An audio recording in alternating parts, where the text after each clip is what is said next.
Praise the Lord. Houston Pentecostal Fellowshipന്റെ president ആയിരിക്കുന്ന pastor John Thomas, secretary ആയിരിക്കുന്ന George Jacob, committee members, ഈ മീറ്റിങ്ങിൻ്റെ അധ്യക്ഷ സ്ഥാനം വഹിക്കുന്ന പാസ്റ്റർ ഷാജി ദാനിയൽ, ഇവിടെ സന്നിഹിതരായി ഇരിക്കുന്ന ഈ പട്ടണത്തിൽ കർത്താവിൻ്റെ മഹത്വമുള്ള വേല ചെയ്യുന്ന ബഹുമാനപ്പെട്ട ദേവദാസന്മാർ, എല്ലാവർക്കും, ദൈവമക്കൾ എല്ലാവർക്കും ക്രിസ്തുവിനായ യേശുവിൻ്റെ ധന്യനാമത്തിൽ ഞാൻ എൻ്റെ സ്നേഹവന്ദനം ഈ സന്ധ്യാസമയത്തെ അറിയിക്കുന്നു. ഈ ഹൂസ്റ്റൺ പട്ടണത്തിൽ എനിക്ക് വരുവാൻ മുഖാന്തരമായി തീർന്ന സണ്ണി താഴമ്പളം ചാനെ ഓർത്ത് ദൈവത്തെ സ്തുതിക്കുന്നു. ബാംഗ്ലൂരിൽ നിന്ന് മാസ്റ്റർ ഓഫ് തിയോളജി അദ്ദേഹം പഠിക്കുന്നുണ്ട്. അദ്ദേഹത്തെ സഹായിപ്പാൻ പഠിപ്പിക്കാനൊക്കെ ദൈവം എനിക്ക് കഴിഞ്ഞ ഇടയാക്കി. ഈ ചർച്ചിലെ ദുഃഖത്തിലായിരിക്കുന്ന ചെമ്മനാൽ പിതാവിൻ്റെ വേർപാടിൽ ദുഃഖത്തിലായിരിക്കുന്ന എല്ലാ കുടുംബാംഗങ്ങൾക്കും സഭയ്ക്കും ഞാൻ അവരെ ഓർത്ത് പ്രാർത്ഥിക്കുകയും എൻ്റെ ദുഃഖം ഇവിടെ രേഖപ്പെടുത്തുകയും ചെയ്യുന്നു. ദൈവവചനം ശുശ്രൂഷിപ്പാൻ ഇന്ന് രാത്രി കർത്താവ് എനിക്ക് തന്ന ഈ അവസരം നമുക്കൊന്നിച്ച് അനുഗ്രഹമായി തീരേണ്ടതിന് വേണ്ടി പ്രാർത്ഥിക്കുമ്പോൾ അല്പസമയത്തെ തിരുവചന ധ്യാനത്തിനായി അപ്പോസ്തലനായ പൗലോസ് ഫിലിപ്പിയർക്ക് എഴുതിയ ലേഖനം 2-ാമത്തെ അധ്യായം 5 മുതൽ 9 വരെയുള്ള വാക്യങ്ങൾ ആരെങ്കിലും ശബ്ദമുയർത്തി വായിക്കണം. Book of Philippians chapter 2 verses 5 to 9. ക്രിസ്തുവിനുള്ള ഭാവം തന്നെ നിങ്ങളിൽ ഉണ്ടായിരിക്കട്ടെ. അവൻ ദൈവരൂപത്തിലിരിക്കെ ദൈവത്തോടുള്ള സമത്വം മുറുകെ പിടിച്ചു കൊള്ളണമെന്ന് വിചാരിക്കാതെ ദാസരൂപമെടുത്ത് മനുഷ്യ സാദൃശ്യത്തിലായി തന്നെത്താൻ ഒഴിച്ച് വേഷത്തിൽ മനുഷ്യനായി വിളങ്ങി തന്നെത്താൻ താഴ്ത്തി മരണത്തോളം, ക്രൂശിലെ മരണത്തോളം തന്നെ അനുസരണമുള്ളവനായി തീർന്നു. അതുകൊണ്ട് ദൈവവും അവനെ ഏറ്റവും ഉയർത്തി സകല നാമത്തിനു മേലായ നാമം നൽകി. അങ്ങനെ യേശുവിന്റെ നാമത്തിൽ സ്വർലോകരുടെയും ഭൂലോകരുടെയും അധോലോകരുടെയും മുഴങ്കാലൊക്കെയും മടങ്ങുകയും എല്ലാ നാവും യേശുക്രിസ്തു കർത്താവെന്ന പിതാവായ ദൈവത്തിന്റെ മഹത്വത്തിനായി ഏറ്റുപറയുകയും ചെയ്യേണ്ടി വരും. പരിശുദ്ധ പിതാവേ, അങ്ങയുടെ പുത്രന്റെ നാമത്തിൽ ഇന്ന് രാത്രി ഞങ്ങളുടെ പാദപീഠത്തിലേക്ക് വരികയാണ്. വചനത്തിന്റെ വാതിൽ തുറക്കപ്പെടേണ്ടതിന് വേണ്ടി പ്രാർത്ഥിക്കുന്നു. അതിന് തടസ്സമായി വ്യാപരിക്കുന്ന എല്ലാ അന്ധകാര ദുഷ്ട പോരുകളുടെ മേലും ഇന്ന് രാത്രി അധികാരമുള്ള യേശുവിന്റെ നാമത്തിൽ ജയമെടുത്തുകൊണ്ട് പ്രാർത്ഥിക്കുന്നു. വചനത്തിന്റെ വാതിൽ കർത്താവ് ഇന്ന് രാത്രി തുറക്കപ്പെടട്ടെ. നിന്റെ ജനം നിന്നിൽ ആനന്ദിക്കേണ്ടതിന്, അവരെ വീണ്ടും ജീവിപ്പിക്കേണ്ടതിനായി പ്രാർത്ഥിക്കുന്നു. വചനം കേട്ടവരുടെ മേൽ പരിശുദ്ധാത്മാവ് വന്നതുപോലെ പരിശുദ്ധാത്മാവേ ഇന്ന് രാത്രി നിന്റെ ജനത്തെ ശക്തിപ്പെടുത്തുമാറാകണമേ. രോഗികൾക്ക് സൗഖ്യമുണ്ടാകട്ടെ, വിടുതലുണ്ടാകട്ടെ. യേശുവിന്റെ നാമത്തിൽ ദൈവാത്മ ചൈതന്യം ഇവിടെ വ്യാപരിക്കുന്നതിനാൽ സ്തുതിക്കുന്നു. കർത്താവേ, നിനക്ക് മഹത്വം അങ്ങേക്ക് മാത്രം, യേശുവിന്റെ നാമത്തിൽ തന്നെ. ആമേൻ. അപ്പോസ്തലനായ പൗലോസ് എഴുതിയ ലേഖനമാണ് ഫിലിപ്പി ലേഖനം. അപ്പോസ്തല പ്രവൃത്തി 16-ാം അധ്യായം വായിക്കുമ്പോൾ ഈ ഫിലിപ്പിയ സഭ എങ്ങനെയാണ് സ്ഥാപിക്കപ്പെട്ടത് എന്നവിടെ വായിക്കുവാനായിട്ട് കഴിയുന്നു. പൗലോസിന്റെ 2-ാമത്തെ മിഷണറി യാത്രയിൽ ഏകദേശം AD 50 അടുപ്പിച്ച് പൗലോസ് ഏഷ്യയിലേക്ക്, ആസിയയിലേക്ക് വചനം പ്രസംഗിക്കുവാൻ പോകുവാൻ വേണ്ടി ആഗ്രഹിക്കുന്നു. പിന്നീട് ബിഥുനിയയിലേക്ക് പോകുവാൻ ആഗ്രഹിക്കുന്നു. ഇത് രണ്ടും പരിശുദ്ധാത്മാവ് സമ്മതിച്ചില്ല. അങ്ങനെ ത്രോവാസിൽ ഇരിക്കുന്ന അവസരത്തിൽ രാത്രിയിൽ ഒരു ദർശനത്തിൽ മക്കദോനിക്കാരനായ ഒരു പുരുഷൻ വന്ന്, നീ മക്കദോനിയിലേക്ക് വന്ന് ഞങ്ങളെ സഹായിക്കുക എന്ന് പറയുന്ന ഒരു ദർശനം കണ്ടു. യൂറോപ്പിൽ സുവിശേഷം അറിയിക്കുവാൻ പൗലോസിനെ ദൈവം നിയോഗിച്ചിരിക്കുന്നു എന്നുള്ള ദൗത്യം മനസ്സിലാക്കി പൗലോസ് മാസിഡോണിയയിലെ ഫിലിപ്പിയിലേക്ക് പോയി. ഇന്ന് രാത്രി ഇവിടെ കൂടിയിരിക്കുന്ന ദൈവദാസന്മാരോട്, ദൈവമക്കളോട്, പുതുതായിട്ട് തിരഞ്ഞെടുക്കപ്പെട്ട HPF മെമ്പേഴ്സിനോട് എനിക്ക് പറയുവാനുള്ളത്, നമ്മുടെ ആഗ്രഹവും ദർശനവും സുവിശേഷത്തിന്റെ വ്യാപ്തിക്ക് വേണ്ടി ആയിത്തീരട്ടെ. ദൈവരാജ്യത്തിന്റെ വികസനമാകട്ടെ നമ്മുടെ ആഗ്രഹം. ദൈവസഭയുടെ വളർച്ചയാകട്ടെ. ഇന്ന് രാത്രി ഒരുമിച്ച് നമുക്ക് ദൈവത്തോട് പ്രാർത്ഥിക്കാം. കർത്താവേ, വരുന്ന വർഷങ്ങൾ, വരുന്ന മാസങ്ങൾ സഭാ വളർച്ചയുടെ, സഭാ സ്ഥാപനത്തിന്റെ, സഭയുടെ അതിര് വിസ്താരമാകുന്ന അനുഭവത്തിന്റെ നാളുകളായി മാറ്റപ്പെടട്ടെ എന്ന് പ്രാർത്ഥിക്കുന്നുവെങ്കിൽ ഈ പട്ടണത്തിൽ വലിയവ ചെയ്യുന്ന ദൈവം നമുക്ക് വേണ്ടി ജീവിക്കുന്നു. ഹല്ലേലൂയ. പൗലോസ് ഫിലിപ്പി എന്ന പട്ടണത്തിൽ എത്തി. അലക്സാണ്ടർ ചക്രവർത്തിയുടെ പിതാവായ ഫിലിപ്പ് പണിത പട്ടണമാണ്. അതുകൊണ്ടാണ് ഫിലിപ്പി എന്ന പേര് വന്നത്. റോമൻ പട്ടാളക്കാർ റിട്ടയർ ചെയ്ത് പാർത്തിരുന്ന ഒരു പട്ടണമാണ്. റോമൻസിന്റെ അധീനതയിൽ ഉണ്ടായിരുന്ന ഒരു ബിസിനസ് സെന്റർ കൂടിയാണ്. അവിടെ പൗലോസും ശീലാസും ചെന്നിട്ട് നമ്മൾ വായിക്കുന്നു, സുനഗോഗ് അന്വേഷിച്ച് നടക്കുന്നു. സുനഗോഗിൽ പോയി സുവിശേഷം പറയുന്നത് അപ്പോസ്തലന്മാരുടെ ഒരു രീതിയായിരുന്നു. ആ പട്ടണത്തിൽ പ്രാർത്ഥനാ സ്ഥലം അഥവാ സിനഗോഗ് കാണാഞ്ഞതുകൊണ്ട് പൗലോസ് കടൽക്കരയിലേക്ക് പോകുന്നു. കടൽക്കരയിൽ ചെന്നപ്പോൾ അവിടെ ചില സഹോദരിമാർ കൂടി നിന്നു. അവരോട് വചനം പറഞ്ഞു. ആ പട്ടണത്തിലേക്ക്, യൂറോപ്പിലേക്ക് ആദ്യമായി കാലുകുത്തിയത് വെറുതെ ആയില്ല. വചനം പറഞ്ഞുകൊണ്ടിരുന്നപ്പോൾ പൗലോസ് പ്രസംഗിച്ചതായ സുവിശേഷം കേൾക്കേണ്ടതിന്, ഗ്രഹിക്കേണ്ടതിന് വേണ്ടി സർവശക്തനായ ദൈവം ലുദിയ എന്ന രക്താംബരം വിൽക്കുന്ന ആ സ്ത്രീയുടെ ഹൃദയത്തെ തുറന്നു. ദൈവം ഒരു വ്യക്തിയുടെ അടഞ്ഞിരിക്കുന്ന അന്ധകാര നിബിഡമായ ഹൃദയം തുറക്കാതെ ഒരു വ്യക്തിയുടെ ഹൃദയത്തിലേക്കും സുവിശേഷം കടന്നു ചെല്ലുകയില്ല എന്ന് ആ സംഭവം നമ്മെ വിളിച്ചറിയിക്കുന്നു. ഇന്ന് രാത്രി ഒരിക്കൽ കൂടെ പ്രാർത്ഥിക്കാൻ, കർത്താവേ, സുവിശേഷം കടന്നു ചെല്ലാത്ത ഈ ലോകത്തിന്റെ അധിപതിയായ പിശാച് ഇരുട്ടാക്കി വെച്ചിരിക്കുന്ന ഹൃദയങ്ങളിൽ, കുടുംബങ്ങളിൽ സുവിശേഷത്തിന്റെ വെളിച്ചം കടന്നു ചെല്ലുവാൻ ഇന്ന് രാത്രി പ്രാർത്ഥിക്കുന്നു എന്ന് പറയുമ്പോൾ കുടുംബങ്ങളിൽ ഈ ഹൂസ്റ്റന്റെ പട്ടണത്തിൽ ഉണർവിന്റെ ശക്തി, അതിന്റെ ജ്വാലം വ്യാപരിക്കുകയാണ്.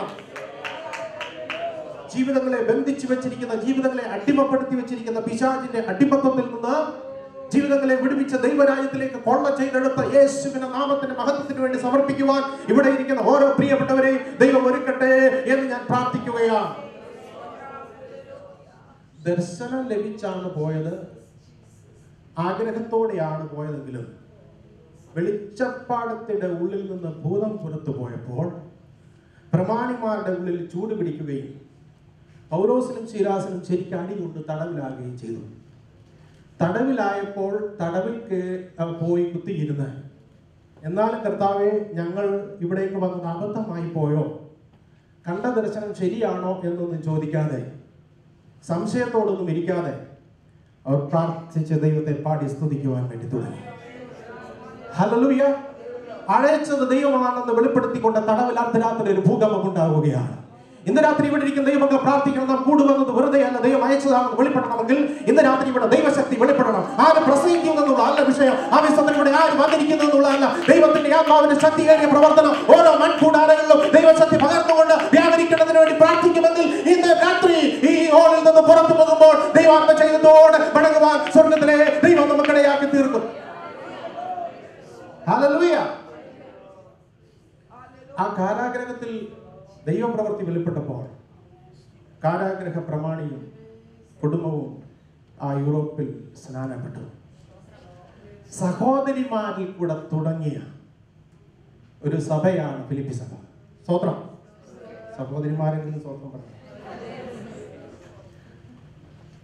ലുദിയയുടെ വീട്ടിലാണ് സഭ തുടങ്ങിയത്. വീട്ടിൽ തുടങ്ങിയ സഭ വളർന്ന വലിയ ഒരു സഭയായിട്ട് തീർന്നു. സഹോദരിമാരെ ദൈവം ഉപയോഗിക്കുവാൻ കഴിയും, ദൈവത്തിന് ഉപയോഗിക്കാനുണ്ട് എന്നുള്ളതിന് ഒരു തെളിവാണ്. ദൈവം അവരെ ശക്തമായിട്ട് ഉപയോഗിക്കുന്നത്. 10 വർഷങ്ങൾക്ക് ശേഷം റോമിൽ തടവിൽ കിടന്നുകൊണ്ട് സഭ സ്ഥാപിച്ച 10 വർഷത്തിന് ശേഷം AD 61-നും 62-നും ഇടയ്ക്ക് റോമിൽ കൊടുന്തണുപ്പിൽ തടവിൽ കിടന്നുകൊണ്ട് പൗലോസ് സ്വന്തം കയ്യാൽ സ്ഥാപിച്ച സഭയ്ക്ക് എഴുതുകയാണ്, ക്രിസ്തുയേശുവിന്റെ ഭാവം തന്നെ നിങ്ങളിലും ഉണ്ടായിരിക്കട്ടെ. ഇന്ന് ഇവിടെ വന്നിരിക്കുന്ന സഭയോട് എനിക്ക് പറയുവാനുള്ള ദൂത് ഇതാണ്.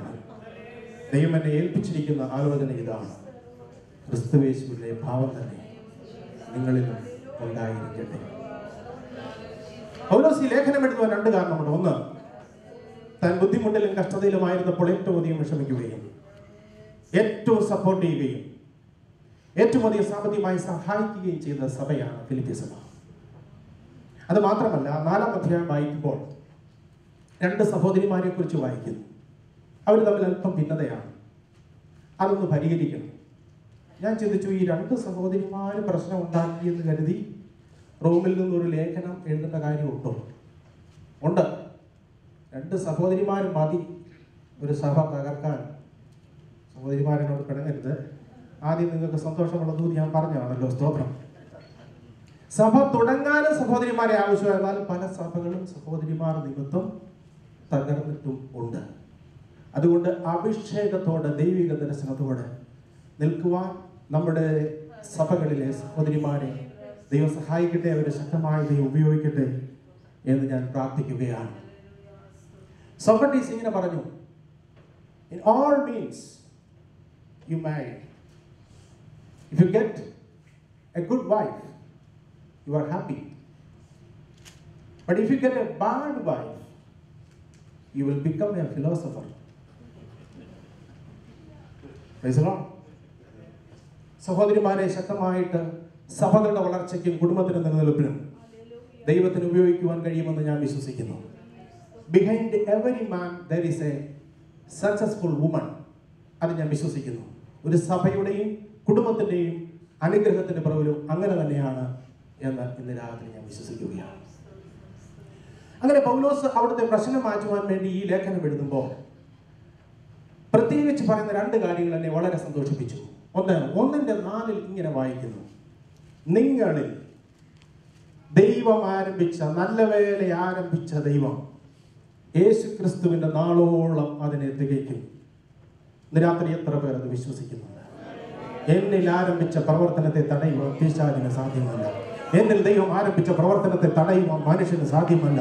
എന്നിൽ ആരംഭിച്ച ദൈവത്തിന്റെ പ്രവർത്തനത്തെ തടയുവാൻ ആർക്കും സാധ്യമല്ല. ദൈവം എന്നെ ഒരു ദൗത്യം ഏൽപ്പിച്ചിട്ടുണ്ടെങ്കിൽ, ദൈവം എന്നെ ഒരു ശുശ്രൂഷ ഏൽപ്പിച്ചിട്ടുണ്ടെങ്കിൽ, ദൈവം എന്നെ ഒരു കാര്യം ഏൽപ്പിച്ചിട്ടുണ്ടെങ്കിൽ അത് തടയുവാൻ ആർക്കും കഴിയുകയില്ല. സമുദ്രം അതിനെതിരായിട്ട് നിന്നാലും, അവൻ അതിനെതിരെ കാറ്റ് അടിച്ചാലും, മനുഷ്യനെതിരായിട്ട് നിന്നാലും, രാജ്യമോ രാജ്യത്തിന്റെ നിയമങ്ങളോ എതിരായിട്ട് മാറിയാലും, എന്റെ ദൈവം എന്നെ ഏൽപ്പിച്ച ദൗത്യം അത് അവസാനിപ്പിക്കുന്നത് വരെ എന്റെ ദൈവത്തിന്റെ കാലം എന്നോട് കൂടെ ഇരിക്കും. എന്റെ ദൈവം എന്നോട് കൂടെ ഇരിക്കും. ദൈവം പൈതലേ, നിന്റെ ദർശനം നിന്നെ പൂർത്തീകരിക്കുന്നത് വരെ എന്റെ ദൈവത്തിന്റെ കൃപ നിന്നെ വിട്ടു മാറുകയില്ല. നമ്മോട് കൂടെ ഇരുന്ന് നമ്മൾ ആരംഭിച്ച പ്രവൃത്തിയെ അതിന്റെ പൂർത്തീകരണത്തിൽ എത്തിക്കുന്ന ദൈവത്തിന് സ്തോത്രം. മനുഷ്യൻ തുടങ്ങിയത് പലതും മുടങ്ങിപ്പോകും. ദൈവമാണ് തുടക്കം കുറിക്കുന്നതെങ്കിൽ അതിനെ മുടക്കുവാൻ ആർക്കും സാധ്യമല്ല. ദൈവത്തെ സ്തുതിക്കാം. നമ്മുടെ തുടക്കങ്ങളെല്ലാം ദൈവത്താൽ ആയിരിക്കട്ടെ എന്നുകൂടെ ഞാൻ പ്രാർത്ഥിക്കുന്നു. ഏത് തുടക്കം തുടങ്ങിയാലും ഉറപ്പ് വരുത്തിക്കൊള്ളണം, ഞാൻ തുടങ്ങുന്ന ഈ തുടക്കത്തിൽ എന്റെ ദൈവത്തിന്റെ കയ്യൊപ്പുണ്ട് എന്ന്. സ്വതന്ത്രം പറയാമോ? അത് കുടുംബമായാലും സഭയായാലും എന്തായാലും ദൈവദാസനെ ദൈവത്തിന്റെ തുടക്കം സ്വർഗം ഒപ്പുവെക്കുന്നതാണെങ്കിൽ അതിനെ തടയുവാൻ പാതാള ഗോപുരങ്ങൾക്ക് കഴിയുകയില്ല. ഞാൻ എന്റെ സഭയെ പണിയും, പാതാള ഗോപുരങ്ങൾ അതിനെ ജയിക്കുകയില്ല. 4-ാം അധ്യായം വായിക്കുമ്പോൾ അതിന്റെ 4-ാം വാക്യത്തിൽ ഇങ്ങനെ പറയുന്നു, പൗലോസ് തടവിലാണ് കിടക്കുന്നതെങ്കിലും, റോമിലെ വലിയ തണുപ്പ് താൻ അനുഭവിക്കുന്നുണ്ടെങ്കിലും, ഒത്തിരി പ്രശ്നങ്ങളും പ്രയാസങ്ങളും ഉണ്ടെങ്കിലും അതൊന്നും പൗലോസ് പറയുന്നില്ല. ഫിലിപ്പി ലേഖനം ഒരു സന്തോഷത്തിന്റെ ലേഖനമാണ്. പരാതിയുടെ വാക്കുകളൊന്നും അവിടെ ഇല്ല. ദൈവത്താൽ കൈവിടപ്പെട്ടു എന്നുള്ള ഒരു വാക്കുകൾ പോലും അവിടെയില്ല. ആശ്വാസത്തിന്റെ വാക്കുകൾ, പ്രത്യാശയുടെ വാക്കുകൾ, സന്തോഷത്തിന്റെ വാക്കുകൾ. പൗലോസ് പറയുന്നു, കർത്താവിൽ എപ്പോഴും സന്തോഷിപ്പീൻ സന്തോഷിപ്പീൻ എന്ന് ഞാൻ പിന്നെയും നിങ്ങളോട് പറയുന്നു. ദൈവമക്കളെ, നമ്മുടെ സന്തോഷത്തെ തടയുവാൻ ഒന്നിന് സാധ്യമല്ല. ഏത് സാഹചര്യത്തിലും സന്തോഷിക്കത്തക്കവണ്ണം ദൈവിക സമാധാനത്താൽ ദൈവം നമ്മെ നിറച്ചിരിക്കുന്നു. ഇന്ന് രാത്രി ഈ കൂട്ടായ്മയ്ക്ക് വന്നിരിക്കുന്ന ദൈവമക്കളെ, നമ്മുടെ മുമ്പിൽ ഒരുപാട് ചലഞ്ചുകളുണ്ട്. വിഷമിക്കത്തക്ക വിധത്തിലുള്ള സാഹചര്യങ്ങളുണ്ട്. ശത്രു കൊണ്ടുവന്നിട്ടുള്ള ഒത്തിരി പ്രശ്നങ്ങൾ കാണും. എന്നാൽ അതിലേക്ക് നോക്കാതെ നമ്മെ വിളിച്ച കർത്താവിലേക്ക് നമുക്ക് നോക്കാം. 34-ാം സങ്കീർത്തനത്തിൽ വായിക്കുന്നത് പോലെ അവങ്കിലേക്ക് നോക്കിയവർ പ്രകാശിതരായി, അവരുടെ മുഖം ലജ്ജിച്ചു പോയതുമില്ല. ഈ ആരാധനയിൽ പ്രിയപ്പെട്ടവരെ വെറുതെ വന്ന് ഇരുന്ന് മടങ്ങുവാനല്ല, നമുക്ക് ആത്മാവിൽ സന്തോഷിക്കാം. നമുക്ക് ദൈവത്തെ സ്തുതിച്ചുകൊണ്ടിരിക്കാം. കർത്താവിൽ എപ്പോഴും സന്തോഷിപ്പീൻ സന്തോഷിപ്പീൻ എന്ന് തടവിൽ കടന്നുകൊണ്ട് പൗലോസ് പറയുന്നത് പോലെ ആവേശത്തോടെ തന്നെ ബന്ധിക്കുവാൻ റോമാ ഗവൺമെന്റ് കഴിഞ്ഞു. എന്നാൽ തന്നെ നാവിനെ ബന്ധിക്കുവാൻ റോമാ ഗവൺമെന്റ് കഴിഞ്ഞില്ല. തന്റെ നാവിനെയോ തന്റെ ഉള്ളിൽ കഴിഞ്ഞാൽ അതിനെ തടയുവാൻ ഒരു ശക്തിക്കും സാധ്യമല്ല. ഇന്ന് രാത്രി ദൈവസന്നിധിയിൽ വന്നിരിക്കുന്ന ദൈവ പൈതലെ, നിന്റെ ഉള്ളിൽ പകർന്നിരിക്കുന്ന ഒരു ശക്തിയുണ്ട്, നിന്റെ ഉള്ളിൽ പകർന്നിരിക്കുന്ന ഒരു ആനന്ദമുണ്ട്, നിന്റെ ഉള്ളിൽ പകർന്നിരിക്കുന്ന ഒരു സന്തോഷമുണ്ട്, ഉള്ളിൽ പകർന്നിരിക്കുന്ന ഒരു ദൈവശക്തിയുണ്ട്, ഒരു അനോയിന്റിംഗ് ഉണ്ട്. അതിനെ തടയുവാൻ ഒരു ശക്തിക്കും സാധ്യമല്ല. അതുകൊണ്ട് ഇന്ന് രാത്രി അവിസ്തോത്രം ദൈവാത്മാവിൽ പുതിയ ശക്തിയെ പ്രാപിച്ച അവിസ്തോത്രം ദൈവിക സമാധാനത്തോടെ സന്തോഷത്തോടെ മടങ്ങുക. സ്വർഗത്തിലെ ദൈവം ഇന്ന് രാത്രി ഇടയാക്കി തീർക്കട്ടെ. ഫിലിപ്പിയ ലേഖനത്തിന്റെ തീം എന്ന് പറയുന്നത് തന്നെ കർത്താവിൽ സന്തോഷിക്കുക എന്നുള്ളതാണ്. 2-ാം അധ്യായത്തിൽ ആരംഭിക്കുമ്പോൾ പൗലോസ് സഭയെ പ്രധാനപ്പെട്ട 4 കാര്യങ്ങളാണ് ഓർപ്പിക്കുന്നത്. 4 കാര്യങ്ങൾ. സ്തോത്രം. 1, നിങ്ങൾ ക്രിസ്തുവിൽ ഏക മനസ്സുള്ളവരായിരിക്കണം. 1 മൈൻഡ്. 2, നിങ്ങൾ ഏക സ്നേഹമുള്ളവരായിരിക്കണം. 3, ഓരോരുത്തൻ മറ്റുള്ളവനെ തന്നെക്കാൾ ശ്രേഷ്ഠനെന്ന് എണ്ണണം. ഓരോരുത്തൻ സ്വന്തം ഗുണമല്ല, മറ്റുള്ളവന്റെ ഗുണം കൂടെ നോക്കണം. ഇന്ന് രാത്രി എത്ര പേർ ഹൃദയത്തിന്റെ ഉള്ളിൽ ഇത് ദൈവാത്മാവിന്റെ സഹായത്തോടെ കൊണ്ട് എഴുതും? ഇങ്ങനെ ചിന്തിക്കുന്ന സഭയിൽ ഒരു പ്രശ്നങ്ങളുമില്ല. ആമേൻ. ഇങ്ങനെ ചിന്തിക്കുന്ന കുടുംബങ്ങളിൽ ഒരു പ്രശ്നവുമില്ല. കർത്താവായ യേശു ക്രിസ്തുവിന്റെ പൗരോഹിത്യ പ്രാർത്ഥനയാണ് യോഹന്നാന്റെ സുവിശേഷം 17-ാം അധ്യായം. അതിന്റെ സെന്റർ തീം എന്ന് പറയുന്നത് യേശു പിതാവിനോട് പ്രാർത്ഥിക്കുകയാണ്. പിതാവേ, ഞാനും നീയും ഒന്നായിരിക്കുന്നത് പോലെ ഇവരും തമ്മിൽ ഒന്നായിരിക്കേണ്ടതിനായി ഞാൻ പ്രാർത്ഥിക്കുന്നു. എത്ര പേർ ഇന്ന് രാത്രി പ്രാർത്ഥിക്കും? കർത്താവേ, എൻ്റെ കുടുംബത്തിൽ ഞങ്ങളെല്ലാവരും ഒന്നായി പ്രാർത്ഥിക്കുവാൻ, ഒന്നായിട്ട് ആരാധിക്കുവാൻ, ഒന്നിച്ച കുടുംബമായിട്ട് ആരാധനയ്ക്കിരിക്കുവാൻ, ഒരേ സ്വരത്തിൽ സംസാരിക്കുവാൻ, ഭിന്നത വെടിഞ്ഞ് ആമേസ്തോത്ര പക്ഷപാതങ്ങൾ വെടിഞ്ഞ് തർക്കങ്ങൾ വാദങ്ങൾ വിട്ട് ഒന്നിച്ചിരുന്ന് ഭക്ഷണം കഴിക്കുവാൻ ഞാൻ ആഗ്രഹിക്കുന്നു. ഇന്ന് രാത്രി എത്ര പേർ പ്രാർത്ഥിക്കും? സ്തോത്രം. ഒന്നിച്ചിരുന്ന് ഭക്ഷണം കഴിക്കാത്ത കുടുംബങ്ങളുണ്ട്, ഒന്നിച്ച് സ്തോത്രം ഇന്ന് സംസാരിക്കുവാൻ കഴിയാത്ത കുടുംബങ്ങളുണ്ട്, ഒന്നിച്ച് പ്രാർത്ഥിക്കാത്ത കുടുംബങ്ങളുണ്ട്. ദൈവമക്കളെ, നാം ഒന്നിച്ച് സന്തോഷിക്കണം എന്ന് സ്വർഗ്ഗം ആഗ്രഹിക്കുകയാണ്. ദൈവത്തിന്റെ സഭയിൽ വഴക്കുണ്ടാക്കുന്ന ആളുകൾ ഉണ്ട്. 26 വർഷമായി ഞാൻ ഈ ദൈവവചനം പ്രസംഗിക്കുന്നു. ഒരിക്കലും ഒരു ദൈവദാസനെതിരെ വിരൽ ചൂണ്ടുവാൻ എനിക്ക് ഇടയായിട്ടില്ല. സ്വന്തം പറയാമോ? ഇവിടെ ഇരിക്കുന്ന ദൈവമക്കളെ, നമ്മുടെ ഏക ദൗത്യം യേശുവിന്റെ ക്രൂശിനെ ഉയർത്തുക എന്നുള്ളതാണ്. വഴക്കുണ്ടാക്കുന്നത്, പ്രശ്നമുണ്ടാക്കുന്നത്, ഭിന്നതയുണ്ടാക്കുന്നത് ദൈവാത്മാവിന്റെ പ്രവൃത്തിയല്ല, ഇത് പിശാചിന്റെ പദ്ധതിയാണ്. അങ്ങനെയുള്ള ലക്ഷ്യങ്ങൾ ഉണ്ടെങ്കിൽ അത് പുറകിൽ കളഞ്ഞുകൊണ്ട് ദൈവസഭയുടെ വളർച്ചയ്ക്ക് വേണ്ടി, ദൈവരാജ്യത്തിന്റെ വ്യാപ്തിക്ക് വേണ്ടി ആമേസ്തോത്രം ഭിന്നത വിട്ട്, പക്ഷപാതങ്ങൾ വിട്ട് ഇന്ന് രാത്രി ക്രൂശിനെ ഉയർത്തുവാൻ, യേശുവിനെ ഉയർത്തുവാൻ, ഐക്യതയുടെ അനുഭവത്തിൽ സഭയെ കെട്ടിപ്പണിയുവാൻ ഇന്ന് രാത്രി ഹൂസ്റ്റണിലുള്ള ദൈവസഭകളോട് ദൈവാത്മാവ് ശക്തമായി ഇടപെടുകയാണ്. ആമേൻ. പൗലോസ് പറഞ്ഞ ഈ 4 കാര്യങ്ങൾ ഏറ്റെടുക്കുകയാണെങ്കിൽ അവിടെ ഒരു പ്രശ്നവും ഇല്ല. അതിന് ആരെയും പൗലോസിനെ പോലും മാതൃക കാണിക്കാതെ പൗലോസ് യേശു കർത്താവിലേക്ക് വിരൽ ചൂണ്ടുകയാണ്. ക്രിസ്തുവേശുവിലുള്ള ഭാവം തന്നെ നിങ്ങളിലും ഉണ്ടായിരിക്കട്ടെ. ഞാൻ ഒരുപാട് മണിക്കൂറുകൾ ധ്യാനിച്ച കർത്താവിന്റെ സന്നിധിയിൽ ഇരുന്ന് അനുഗ്രഹം പ്രാപിച്ച ഒരു പാസേജാണ്. വായിക്കുമ്പോൾ എളുപ്പമായിട്ട് തോന്നും, പക്ഷെ ഇതിനകത്ത് ഡീപ്പായിട്ട് കിടക്കുന്ന മീനിങ്ങുകൾ, മുത്തുമണികൾ വാരിയെടുക്കണമെങ്കിൽ, എനിക്ക് നിങ്ങളോട് സംസാരിക്കണമെങ്കിൽ ഇന്ന് രാത്രി ദൈവകൃപ എനിക്ക് ആവശ്യമാണ്. എന്താണ് ക്രിസ്തുവേശുവിലെ ഭാവം? ഞാൻ ആദ്യം ചിന്തിച്ചു, ഈ വെള്ളഷട്ടൊക്കെ ഇട്ട് തലയൊക്കെ കുനിച്ച് ആരുടെയും മുഖത്ത് നോക്കാതെ ശല്യമൊന്നും ചെയ്യാതെ ഈ സ്തോത്രമൊക്കെ പറഞ്ഞൊക്കെ പാവം പിടിച്ച് ചില ആളുകൾ പോകില്ല, ഒരു കുഴപ്പമില്ലാതെ. അവരൊന്നാ സഭയിലും പ്രശ്നമില്ല, വീട്ടിലും പ്രശ്നമില്ല, ഒരു കുഴപ്പമില്ല, ഒന്നും മിണ്ടത്തുമില്ല, ഒരു ഗുണവുമില്ല, ദോഷമില്ല. അതായിരിക്കും എന്ന് ഞാൻ ചിന്തിച്ചു. അല്ല, യേശു കർത്താവ് ആലയത്തിലേക്ക് ചെന്ന് സ്തോത്രം തന്റെ ആലയത്തെക്കുറിച്ചുള്ള എരിവിൽ ചാട്ടവാറെടുത്ത് അവിടെ നടന്ന അനാത്മികമായ പ്രവർത്തനങ്ങൾക്കെതിരെ ശക്തമായി പ്രതികരിക്കുന്നുണ്ടല്ലോ. എന്താണ് യേശുവിന്റെ ഭാവം എന്ന് അറിയുവാൻ വേണ്ടി ഞാൻ ഒരുപാട് പഠിച്ചു. ക്ഷമിക്കുന്ന ഭാവമാണ്, സ്നേഹത്തിന്റെ ഭാവമാണ്, മാനിക്കുന്ന ഭാവമാണ്, ഇതൊക്കെ ഉണ്ട്. എങ്കിലും എന്താണ് യേശുവിലെ ഭാവമെന്ന് പൗലോസ് തന്നെ വ്യക്തമായിട്ട് 6 മുതൽ 9 വരെയുള്ള വാക്യങ്ങളിൽ വളരെ വ്യക്തമായിട്ട് എഴുതിയിരിക്കുന്നു. 2 പ്രധാന കാര്യങ്ങളാണ് പൗലോസ് പറയുന്നത്. ഒന്ന്, സ്തോത്രം, ഈ ലോകത്തിലേക്ക് വരുന്നതിന് മുമ്പ് എന്തായിരുന്നു യേശുവിന്റെ ഭാവം? നമുക്ക് നമ്മോട് തന്നെ ചോദിക്കാം. ഈ ലോകത്തിലേക്ക് യേശു വരുന്നതിന് മുമ്പ്, before the incarnation of his birth, before the incarnation, what was the attitude of Jesus Christ? 2, ഈ ലോകത്തിലേക്ക് വന്നപ്പോൾ എന്തായിരുന്നു യേശുവിന്റെ ഭാവം? ഈ 2 ഭാവങ്ങളും നമ്മുടെ മുമ്പിൽ മാതൃകയായിരിക്കുകയാണ്. സ്തോത്രം. ഈ ലോകത്തിലേക്ക് വരുന്നതിന് മുമ്പ് എന്തായിരുന്നു യേശുവിന്റെ ഭാവം? 6-ാം വാക്യത്തിൽ ഇങ്ങനെ വായിക്കുന്നു, അവൻ ദൈവരൂപത്തിൽ ഇരിക്കെ ദൈവത്തോടുള്ള സമത്വം മുറുകെ പിടിച്ചു കൊള്ളണമെന്ന് വിചാരിക്കാതെ, ദൈവരൂപത്തിൽ ഇരുന്നപ്പോൾ ദൈവത്തോടുള്ള സമത്വം മുറുകെ പിടിച്ചു കൊള്ളണമെന്ന് വിചാരിക്കാതെ ഈ താണലോകത്തിലേക്ക് നമുക്ക് വേണ്ടി വന്നു. ഇന്ന് രാത്രി ദൈവത്തെ സ്തുതിക്കാമോ? കാണാതെ പോയ ആടുകളെ തിരഞ്ഞു രക്ഷിപ്പാനല്ലോ മനുഷ്യപുത്രൻ ലോകത്തിൽ വന്നത്. നമ്മെ സ്നേഹിച്ച സ്വർഗ്ഗ മഹിമ വെടിഞ്ഞ് താണലോകത്തിലേക്ക് വന്ന യേശുവിന്റെ ദിവ്യ സ്നേഹത്തിനായി ഇന്ന് രാത്രി ഞാൻ ദൈവത്തെ സ്തുതിക്കുകയാണ്. യേശുക്രിസ്തു ദൈവമല്ല എന്ന് പറയുന്ന ഒത്തിരി ആളുകൾ 1, 2, 3 നൂറ്റാണ്ടുകളിൽ ഉണ്ടായിരുന്നു. കഴിഞ്ഞ ഇലക്ഷനിൽ US-ൽ മത്സരിച്ച, നിങ്ങളെന്നോട് ക്ഷമിക്കണം, മിക് റോംനി എന്ന് പറയുന്ന ആള്, അദ്ദേഹത്തിന്റെ സഭ ഞാൻ പഠിച്ചു. അവർ ഒത്തിരി കാര്യങ്ങൾ പറയുന്നുണ്ട്. അത് രാത്രി പറഞ്ഞാൽ നിങ്ങൾക്ക് ആത്മീയവർദ്ധന ഉണ്ടാവുന്നില്ല, എങ്കിലും പിന്നെ വായിച്ചാൽ മതി. അവർ യേശുവിന്റെ ദൈവത്വമൊന്നും വിശ്വസിക്കുന്നില്ല. അവർ പഠിപ്പിക്കുന്നത് ആദാമും ലൂസിഫറും യേശു എല്ലാം ഒരുപോലാണെന്ന്. എന്നാൽ ഇന്ന് രാത്രി ഞാൻ വചനപ്രകാരം അതിനെ ഖണ്ഡിക്കുവാൻ ആഗ്രഹിക്കുകയാണ്. യഹോവ സാക്ഷിക്കാർ പറയുന്ന യേശുവിന് ദൈവത്വമില്ല.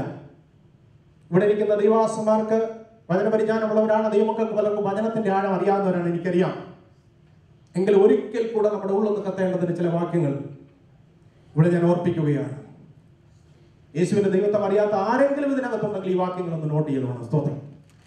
യോഹന്നാൻ 1:1 എഴുതി തുടങ്ങുന്നത് ഇങ്ങനെയാണ്, ആദിയിൽ വചനമുണ്ടായിരുന്നു. വചനം എന്ന് പറഞ്ഞാൽ യേശുവാണ്. വചനം ദൈവത്തോടു കൂടെയായിരുന്നു, വചനം ദൈവമായിരുന്നു. ഒറ്റ വാക്യം മതി എനിക്ക് യേശുവിന്റെ ദൈവത്വം തെളിയിക്കാൻ. 1:14 യോഹന്നാൻ പറയുന്നു, വചനം ജഡമായി തീർന്നു, കൃപയും സത്യവും നിറഞ്ഞവനായി നമ്മുടെ ഇടയിലേക്ക് വന്നു. ഇന്ന് രാത്രി ആ കർത്താവിന്റെ സാന്നിധ്യം ഇവിടെ ഉള്ളതിനാൽ ഞാൻ ദൈവത്തെ സ്തുതിക്കുന്നു. ആ സാന്നിധ്യം ഇവിടെയുള്ള ഉള്ളങ്ങളെ തൊടുന്നതിനാൽ ഞാൻ ദൈവത്തെ സ്തുതിക്കുന്നു. അവന്റെ തേജസ് ഇന്ന് രാത്രി ഈ മീറ്റിംഗിൽ ഉള്ളതിനാൽ ഞാൻ ദൈവത്തെ സ്തുതിക്കുന്നു. അവന്റെ കരം ചിലരെ തൊടുന്നത് ആ വിശ്വാസത്താൽ കാണുന്നു. ചിലരെ ഇന്ന് രാത്രി യേശു സൗഖ്യമാക്കുന്നത് ഞാൻ വിശ്വാസത്താൽ കാണുന്നു. യേശുവാണ് ബൈബിളിന്റെ കേന്ദ്രം. ആ വിഷയം യേശുവിനെ കുറിച്ചാണ് ഉൽപ്പത്തി മുതൽ വെളിപ്പാട് വരെയുള്ളത്. ഉൽപ്പത്തി മുതൽ വെളിപ്പാട് വരെയുള്ള ഓരോ പുസ്തകത്തിലും യേശു ക്രിസ്തുവിനെ കുറിച്ച് കാണുവാൻ കഴിയുന്നുണ്ട്. ദൈവദാസന്മാരെ, ദൈവമക്കളെ, നമ്മുടെ സ്തോത്രം, നമ്മൾ എഴുതേണ്ടത് യേശുവിനെ കുറിച്ചാണ്. നമ്മൾ പ്രസംഗിക്കേണ്ടത് യേശുവിനെ കുറിച്ചാണ്. നമ്മൾ ഉയർത്തേണ്ടത് യേശുവിന്റെ ക്രൂശിനെയാണ്. നമ്മുടെ ആരാധ്യ പുരുഷൻ യേശുവാണ്. അവൻ യുഗങ്ങളുടെ പാറയാണ്. അവൻ രാജാതി രാജാവാണ്. അവൻ നമ്മുടെ ദൈവമാണ്. രാത്രി യേശുവിനെ ഉയർത്തുകയാണ്. ഇന്ന് രാത്രി ഇവിടെ ഇരിക്കുന്ന വാർത്തയിലിരിക്കുന്ന ദൈവമക്കൾ പത്മോസിൽ കിടന്നുകൊണ്ട് യേശുവിന്റെ ദർശനം കണ്ടതുപോലെ അവൻ ആരെന്ന് അറിഞ്ഞുകൊണ്ട് അവന്റെ സാന്നിധ്യം മനസ്സിലാക്കിക്കൊണ്ട് ആണിപ്പടുത്തുള്ള യേശുവിന്റെ കരം ആ വിശുദ്ധനെ മനസ്സിലാക്കി ഇന്ന് രാത്രി ശക്തിയോടെ ദൈവത്തെ സ്തുതിക്കുമ്പോൾ അവന്റെ നാമത്തിൽ ഉള്ള അത്ഭുതങ്ങൾ ഇന്ന് ഹ്യൂസ്റ്റൺ പെന്തക്കോസ്ത് ഫെലോഷിപ്പിൽ ദൈവ ശക്തി ദൈവകരങ്ങളിലൂടെ വ്യാപരിക്കുകയാണ്. ആമേൻ. ഹല്ലേലൂയ. യഹൂദന്മാർക്ക് യേശുവിനോട് ഏറ്റവും വിരോധം തോന്നാനുള്ള ഒരു കാരണം, യേശു പറഞ്ഞു യോഹന്നാൻ 8:58, before Abraham was I am. Abraham എന്ന പേര് കേട്ടാൽ യഹൂദന്മാരുടെ രക്തം തിളയ്ക്കും. അവർക്ക് അത്രമാത്രം ബഹുമാനമാണ്.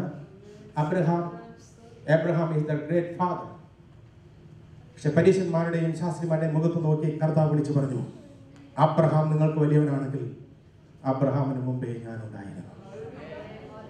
ആമേൻ.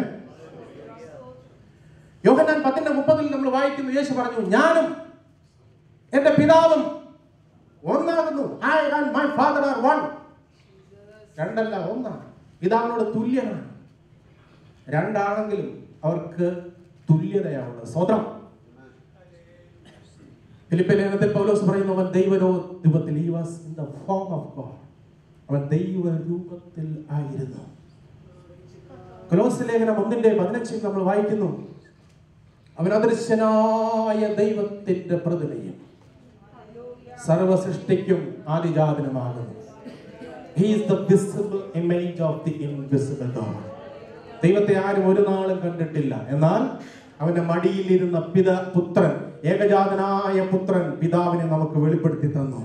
He is the visible. നമുക്ക് മനസ്സിലാകാം, നമ്മുടെ കൂടെ വന്ന, നമ്മളെ തൊട്ട, നമ്മൾ കണ്ട, സ്വതന്ത്ര ശിഷ്യന്മാർ കണ്ട, അവർ അനുഭവിച്ച, അവർ പഠിച്ച, അവർ മനസ്സിലാക്കി, അവരോട് കൂടെ നടന്ന, പാലസ്തീനിൽ നടന്ന ജനങ്ങളെ തൊട്ട, രോഗികളെ സൗഖ്യമാക്കിയ, ഇന്നും ജീവിതങ്ങളെ തൊടുന്ന, ഇന്ന് നമ്മെ തൊട്ടുകൊണ്ടിരിക്കുന്ന, ഇന്ന് രാത്രിയിലും ജീവിതങ്ങളെ തൊടുന്ന, നമ്മോട് കൂടെ ഇരിക്കുന്ന യേശു അവൻ ദൈവമാണ്. അവൻ രാജാതി രാജാവാണ്. അവൻ is the visible form of the invisible God.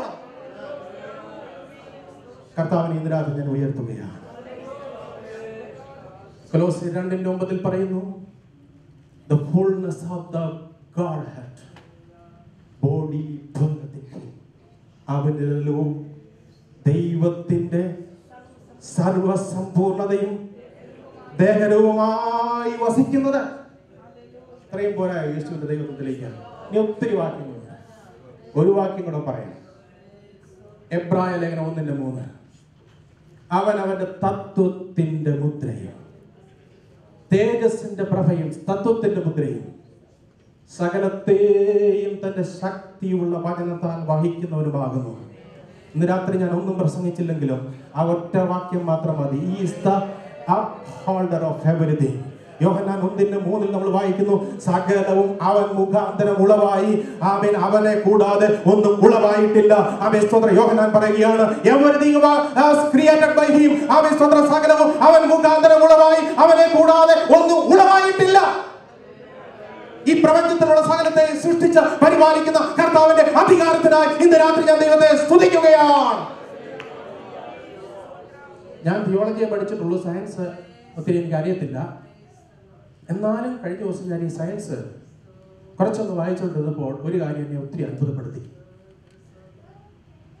ഒത്തിരി ഗാലക്സികളുണ്ട് ഈ യൂണിവേഴ്സിൽ. അതിൽ ഒരു ഗാലക്സിയായ മിൽക്കി വേ, ഒരു ഗാലക്സി 200 ബില്യൺ, മില്യൺ അല്ല ബില്യൺ സ്റ്റാർസ് ഉണ്ട് പോലും. ഒരുപാട് ഗാലക്സികളുണ്ട്. അതിൽ ഒരു ഗാലക്സിയായ മിൽക്കി വേയിൽ 200 ബില്യൺ ആൻഡ് മോർ സ്റ്റാർസിനെ ദൈവം സൃഷ്ടിച്ച് നിർത്തിയിരിക്കുന്നു. ഇന്ന് രാത്രി നമുക്കൊന്ന് ഓർക്കാൻ പറ്റുമോ?